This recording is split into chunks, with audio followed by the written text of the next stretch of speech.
By the last quarter of the 19th century, the promise of unlimited energy, coal and oil, which really hardly had existed before then, coupled with mass production machinery, suggested that an industrial utopia was actually within reach, but only if society could be made susceptible to a degree of management beyond any historical precedent. Personal liberty and conventional morality would have to be surrendered if this promise were to be realized. Indeed, as I told you earlier, even the law of supply and demand would be forced to yield. But how to get rid of the libertarian American past? Put yourself in the position of these visionary industrialists struggling to socialize the majority into dependence on central management. If you need a crude illustration of dependence on central management, it's you raising your hand to go to the toilet. The authority of the political state had to replace the authority of family, tradition, and religion. It was a huge task. There was nowhere else to start but with the children. So drawing on the method pioneered in Prussia, the quick arrival of young Americans at responsible maturity had to be ended. Financial capital demanded this. Now, this is sort of a tricky point, so I'll try to slow down my pell-mell delivery here.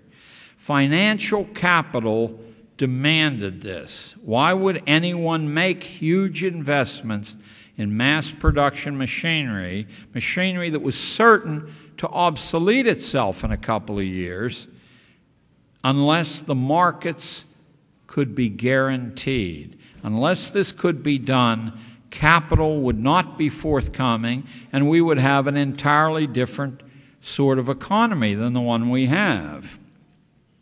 That sounds like a titanic task, but assuring markets is an old game. Britain had been doing it for centuries.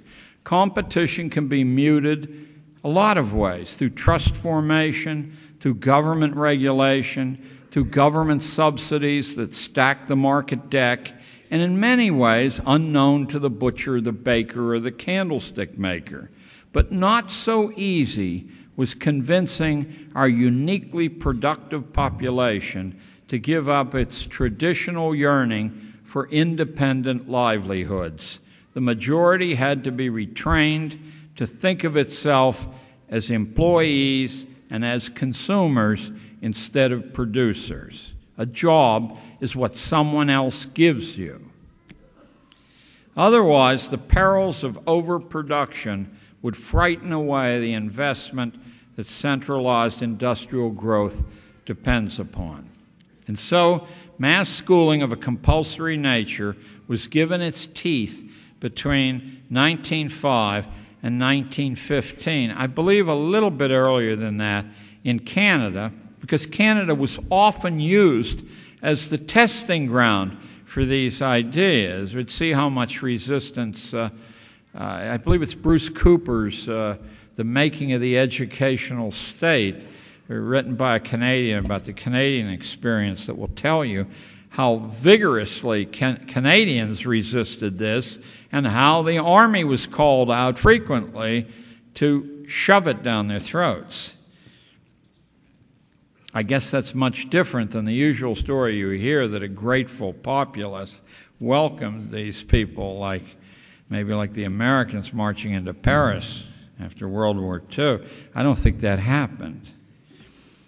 And so mass schooling of a compulsory nature was given its teeth. No longer was it charged with fashioning good people or good citizens.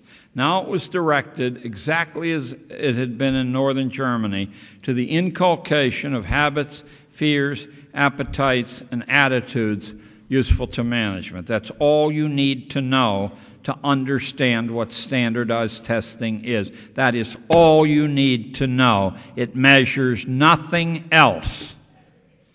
Keep in mind that this scheme was never intended to be destructive, just the reverse. By converting Americans into specialized economic and social functions, into incompletely human beings, this nation, the United States, but Canada also eventually achieved the most reliable domestic market in the world. The human mutilations of schooling are a trade-off for this prosperity. Comfort and security are achieved at the price of personal sovereignty. That's what makes extended childhood a paradox. Give it up, and the society would enter a zone of great turbulence, the resolution of which nobody can predict. Once you see its logic, the mechanisms of forced schooling are fairly simple to avoid.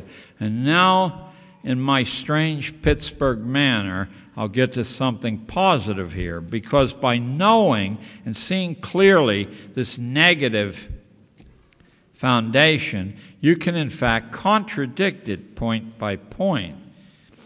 Once you see the logic, it's fairly simple to avoid. Well-schooled people are trained to reflexively obey strangers' commands and to continually seek the judgment of strangers. That's how A's are distributed.